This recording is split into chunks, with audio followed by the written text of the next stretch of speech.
आङो मिडिया बिथांमोनखौ हामबाय होनदों गोजोननाय जासिदों बिथांमोना जोंनि नैबे जानालि लाफांखर धरमपुर नैबे सेन्टार जायगायावहाय गोबां खस्थ'जों फैनानै नुजाफैनो हानायखाय आङो बिथांमोनखौ हामबाय होनदों आरो आङो नैबे जानालि BCDC प्राइमारिनि जोंनि बे गासैबो आन्दाराव गोग्लैयोखाय दा जोङो BCDC चेयारमेननिफ्राय लानानै गासैखौबो आं हामबाय होनदों आरो बे जोंनि नैबे गामियाव जेसेबांनाखि खामिनानै थाग्रा बिथांमोनखौबो हामबाय होनदों मानो होनबा गोबाव बोसोरनि बे लामाया हाब्रुजों थांलाय फैलायाव हान्थुसे गोदोयोमोन गथ'फोर ओरैहाय धरमपुर टु जानालि टु ओरै बलमजरा हाथाय जानाय बा स्कुलाव हाबहैनाय इंलिश मिडियाम स्कुल दं बेयाव थांनो फैनो बिराद जारला खस्थ' जायोमोन नाथाय दिनैहाय जोङो नैबे हालामनि जानानै जोङो गोबां रंजादों आरो जों गोबां खुसि जादों बेखौ जोंनिनो मानसि आरो जोंनिनो बेबादिनो अनख' दयालु जोङो होननो गोनां दा बिथां चरन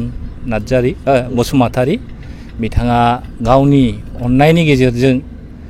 नैबे लामाखौ नैबे लाफांखर रडनिफ्राय लानानै जानालि बर'फोरनि बै गामि थांनाय आरो मोनसे ओरैहाय थांबावगोन धरमपुर रड गोलावथार बेसेबां किल'मिटार जागोनथाय आं आन्दासाव गैया बेखौ बिथां चरन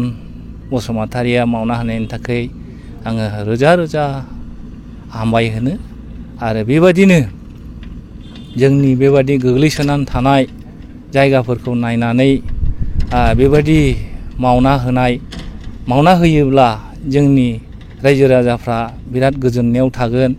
आरो बिराद जोंहा उपकार जागोन आरो जोंहा गथ' गथाय ओरै स्कुलाव थांनाय ओरै बाजाराव थांनाय फैनाय जोंहा गोबां सुबिदा जागोन दा बेनिखायनो जोङो बिराद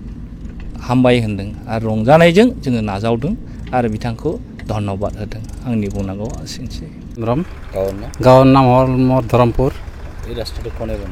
रास्ताটো बहुत दिনৰ পৰা বনা নাছিলোঁ কিন্তু আজি চোৱাতে কিবা চৰণজিৎ বসুমতাৰী ৰাস্তাটো দিছে নতুনকৈ বনোৱা দি আছে আগত বহুত খাৰাপ আছিল বহুত বিয়া আছিল ৰাস্তাটো বহুত কাদত আছিল এতিয়া যোৱা ভাল হ'ব বহুত খুশি বহুত ধন্যবাদ দিছোঁ এই চৰকাৰৰ পৰা বহুত মানে দয়া দিছে কিমান বছৰৰ পৰা এনেকৈ আছে বহুত বছৰ এইটো ব্ৰিটিছৰ ৰাস্তা তো আজিলৈকে হোৱা নাছিলে আজি হৈছে ৰাস্তাটো বহুত ভাল লাগিছে কিমান কোন গাঁৱৰ মানুহ আপ ডাউন কৰি আছে ইয়াত 3-4খন গাঁৱৰ মানুহ আপ ডাউন কৰে কি গাঁও এই জানালি ধৰমপুৰ লাপাংকৰ ক'ত পৰা ক'তলৈকে যায় ৰাস্তাটো লাপাংকৰ ৰাস্তাৰ পৰা ধৰমপুৰ বলমঝৰা আগত ল'ৰা ছোৱালীবিলাক স্কুলত কেনেকৈ গৈছে বহুত কষ্টত গৈ আছিলোঁ পানী চানী জমা বহুত পানী জমা হৈছিল জংঘল আছিলে কাদা আছিল এতিয়া ভাল হৈছে এতিয়া ৰাইজে কি কৈছে ৰাইজৰ তৰফৰ পৰা বহুত চৰকাৰত বহুত ধন্যবাদ দিছোঁ কিয়নো ৰাস্তাত নাছিল এতিয়া হৈছে ৰাস্তাটো ভৱিষ্যত আমালোকৰ ভাল হ'ব